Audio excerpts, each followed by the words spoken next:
It's John. Welcome to today's Didactic Minute. Today we're going to finally get some knowledge to you on a topic that you may have been hearing about the last couple of weeks, and it's that concept of inflation. What is inflation? Well, it's simply the prices of goods and services rising around a particular country. We'll say the United States because that's where we are and that's who we care about. But when it comes to inflation, how does that affect us? Well, obviously it's the price of things like gas, appliances, houses, food, utilities, energy, all these different things that come from an index called the Consumer Price Index. So it's this basket of numbers and averages that somebody gets paid to go figure out and collect these. Probably lots of people, frankly, get paid to compile these numbers all the time, monthly. At any given point in time, you can tell how prices are rising compared to where they were a year ago or 2 years or 5 years, whatever the case might be. And inflation is a conversation today because somebody brought these numbers out and says, wow, we're finally seeing inflation that we haven't seen for decades, which is true. So if you look, in some numbers will say there's been between 3 and 5% inflation over the last year, which is much more than it has been. In fact, it's the strongest inflation that we've seen in, I think, the last 13 years. Prices haven't risen this fast in the last 13 years. Is this true inflation? Are we headed for more? Is the economy finally catching up from a great growth in wealth and stock market over the last 13 years, but not the prices to track with that?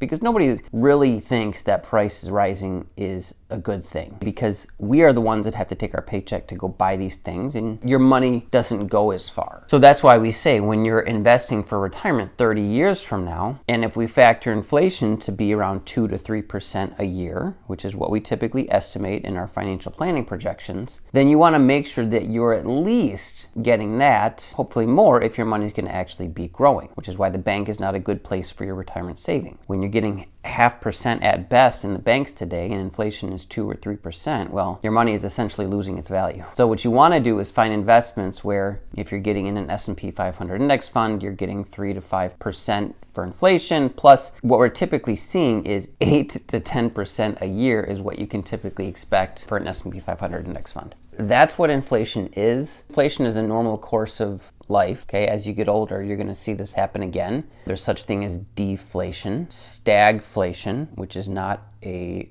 reindeer becoming inflated. It is a period of neither inflation or deflation for an extended period of time.